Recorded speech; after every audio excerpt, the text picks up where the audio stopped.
Somewhere in the limestone hills of Missouri, in a series of caves carved out decades ago for storing military supplies, there is more cheese than exists anywhere else on the planet. Over 1 billion pounds of it, cheddar mostly, aged in massive refrigerated blocks, stacked on pallets that stretch for what feels like miles underground. Nobody is eating this cheese. Almost nobody has ever seen it. And the United States government has been paying to keep it there, in the dark, at a controlled temperature, for longer than most of the people reading this have been alive. This sounds like the setup to a joke.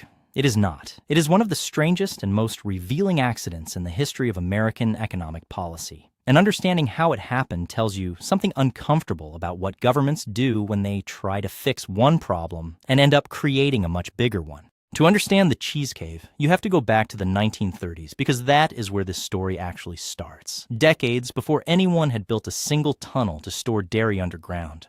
The Great Depression devastated American farmers. Prices for milk, butter, and cheese collapsed because people simply could not afford to buy them in the quantities farmers were used to producing. Dairy farms went bankrupt in huge numbers. Entire rural economies that depended on milk checks arriving every month were wiped out. In response, the federal government created a program that still exists in modified form today, called dairy price supports. The idea was simple. The government would guarantee farmers a minimum price for their milk. If the market price fell below that guaranteed floor, the government itself would step in and buy up the excess supply, usually in the form of processed dairy products like butter, powdered milk, and cheese, which store far longer than raw milk. This kept farmers in business. It kept rural America from collapsing entirely during the worst economic crisis in the country's history. And for a long time, it worked more or less as intended because the amount of excess dairy the government needed to buy stayed relatively small and manageable. The problem is what happens to a support system once farmers understand the rules of the game. If the government promises to buy your cheese at a guaranteed price no matter what, you have very little incentive to worry about whether anyone actually wants to buy that cheese at that price. You just keep producing. American dairy farmers, backed by decades of agricultural policy, subsidized loans, and improved farming technology, got extremely good at producing milk. Genetic breeding programs made cows dramatically more productive.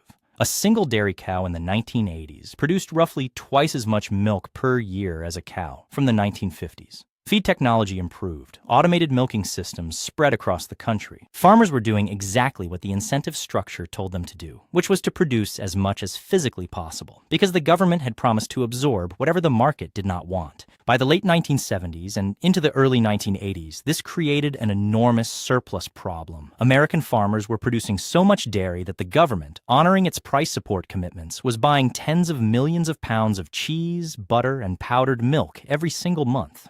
In 1980 alone, the United States Department of Agriculture bought so much surplus cheese that it needed to find somewhere to put it. And this is the moment when the story stops being an abstract policy failure and becomes something almost surreal. The USDA turned to a company called Springfield Underground, located in Springfield, Missouri, which operated a network of caves originally excavated for limestone mining decades earlier. These caves had a natural advantage that made them perfect for long-term food storage. The surrounding rock maintains a stable temperature year-round, somewhere in the high 50s Fahrenheit, without any need for expensive refrigeration systems working around the clock. Humidity stays consistent. There is no direct sunlight to degrade food over time. It is, in a very literal sense, one of the best naturally occurring refrigerators in North America. The government began shipping massive quantities of surplus cheese into these caves, block after block, pallet after pallet, essentially converting an old mining operation into the largest dairy storage facility on Earth. By 1981, the stockpile had grown so large that it became a national news story, and a genuinely embarrassing one for the Reagan administration. Estimates at the time put the total surplus at around 560 million pounds of cheese, along with enormous quantities of butter and powdered milk sitting in additional storage facilities elsewhere. Reagan's own agriculture secretary, John Block, publicly admitted that the cheese was piling up faster than anyone could figure out what to do with it. Someone in the administration eventually did the math on what 560 million pounds of cheese actually represented and arrived at a comparison that stuck in the public imagination for decades. It was enough cheese to give every single person in the United States roughly 5 pounds each, and it kept growing. This is where the program that Americans now call government cheese was born. In December 1981, Reagan signed an order authorizing the distribution of the surplus dairy stockpile to low-income Americans through federal welfare and food assistance programs. Blocks of processed cheese, usually a bright orange American cheese product, began appearing at food banks, senior centers, and welfare distribution offices across the country. For an entire generation of Americans who grew up in the 1980s in lower-income households, a 5-pound block of government cheese wrapped in plain packaging is a specific and vivid childhood memory. It became a cultural touchstone, referenced in music, television, and stand-up comedy for decades afterward. But even with millions of pounds being distributed to the public every year, the stockpile did not meaningfully shrink because farmers kept producing at the same subsidized pace, and the government kept buying the excess to maintain the promised price floor. The stockpile survived because the underlying incentive structure was never actually fixed. Congress adjusted the price support formulas repeatedly over the following decades, sometimes lowering the guaranteed price to discourage overproduction, sometimes raising it again when dairy farmers lobbied hard enough during difficult years. Each adjustment shifted the size of the surplus up or down, but it never eliminated the basic dynamic. As long as the government was willing to buy cheese that the private market did not want, at a price it set rather than one the market set, farmers had very little reason to stop producing more than the market could absorb.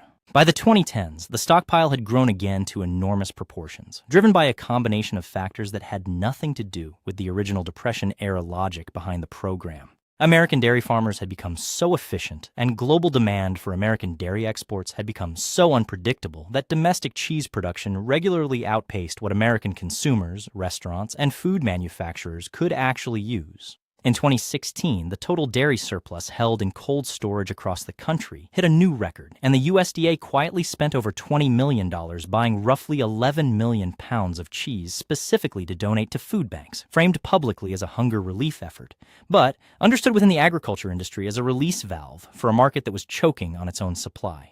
By 2018, total American cheese inventories in cold storage had climbed past 1.3 billion pounds, a number that made international headlines again, this time with commentators calculating that it worked out to roughly 4 pounds of cheese for every single person living in the United States. On one level, this looks like a case of government failure. Billions of dollars spent over decades to buy a product nobody wanted, stored in caves for years, or even decades because destroying it or letting the price collapse naturally was considered politically unacceptable.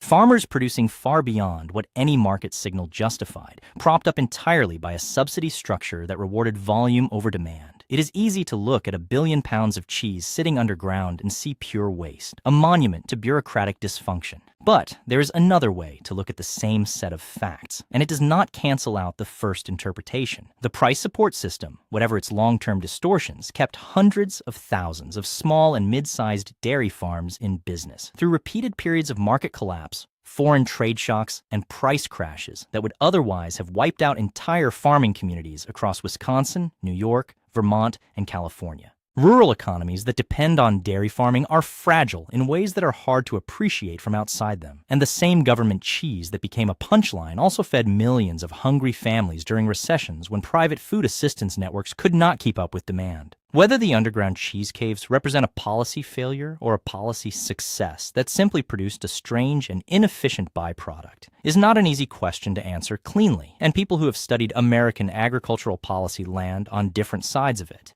It is worth noticing that discomfort rather than rushing past it. What actually happens inside the caves today is more industrial and less mysterious than the popular image of an endless cheese vault suggests. The facility in Springfield, along with several similar cold storage operations elsewhere in the country, functions as commercial storage space that dairy cooperatives and private companies rent, not a single centralized government warehouse guarded around the clock.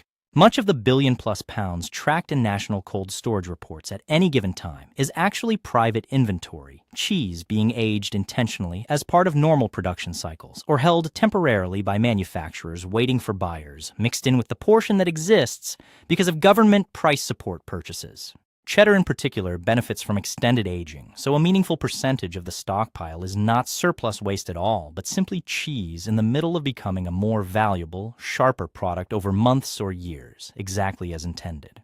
The caves themselves stretch for miles in some cases, with forklifts and refrigerated trucking bays operating deep underground, running a logistics operation that looks more like an Amazon warehouse than the folkloric image of a secret government cheese bunker. Still, a very real portion of that stockpile exists specifically because of the price support mechanism, and the USDA continues to intervene when the surplus grows large enough to threaten dairy prices industry-wide. In 2023, the agency once again purchased tens of millions of dollars worth of surplus cheese and other dairy products, distributing them through the Emergency Food Assistance Program to food banks nationwide. The cycle has essentially repeated itself, with variations every decade since the original 1980s surplus made headlines. Overproduction builds, prices threaten to collapse, the government steps in to buy the excess and prop up the price floor, the surplus gets distributed through food assistance programs or occasionally exported at a loss, and production continues largely unchanged because the underlying incentive was never removed. Other countries have dealt with dairy surpluses using very different tools, which makes the American approach look more like a specific policy choice with specific consequences. The European Union used to run a similarly large dairy intervention system, described in the 1980s as producing butter mountains and milk lakes. Stockpiles so large, they became their own political scandal across Europe.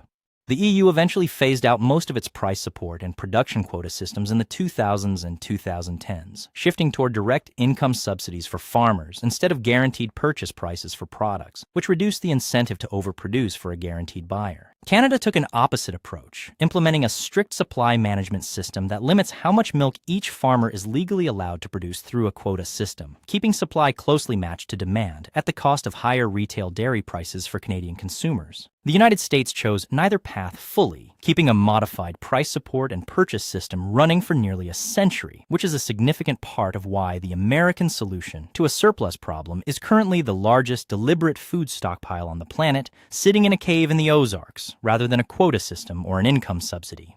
There is also a purely practical question buried in this story that rarely gets asked directly. What actually happens to cheese that sits in storage for years at a time? Hard cheeses like cheddar can be safely stored for long periods when kept at stable, cool temperatures, which is part of why the cave storage strategy made technical sense beyond just being cheap and convenient. Some of the cheese pulled from these facilities has been aged for 2, 3, or more years before it ever reaches a family's kitchen table, technically improving in flavor the time it sat underground. But not all of the stockpile ages gracefully or gets used before quality declines, and periodically the USDA and industry reports acknowledge writing off or reprocessing portions of older surplus that failed to move through distribution channels quickly enough. Converting edible but stranded cheese into animal feed or industrial ingredients rather than human food, a detail that rarely makes it into news coverage of the story because it complicates the narrative in either direction. The billion-pound cheese cave, then, is not really a story about cheese at all. It is a story about what happens when a government makes a promise during a crisis, keeps that promise running on autopilot for a century afterward, and never grapples with the fact that the incentives it created will keep producing the same result indefinitely unless someone changes them. Farmers responded rationally to the system they were given. The government responded rationally to the surplus that system generated by finding the cheapest possible way to store it and the most politically palatable way to distribute it. Nobody sat down in 1935 and decided to build a permanent underground cheese reserve larger than any stockpile of any food product in human history. It emerged, decade after decade, from a long chain of reasonable decisions that nobody stepped back far enough to reconsider as a whole. The next time cheddar shows up in your kitchen, aged and sharp and unremarkable, there is a possibility that it spent months or years sitting inside a limestone cave in Missouri, part of a billion-pound reserve that exists because farmers got very good at their jobs, and the government never figured out how to stop paying for the consequences of that success. It is one of the few places where the strangest fact about modern food policy is also quietly one of the truest.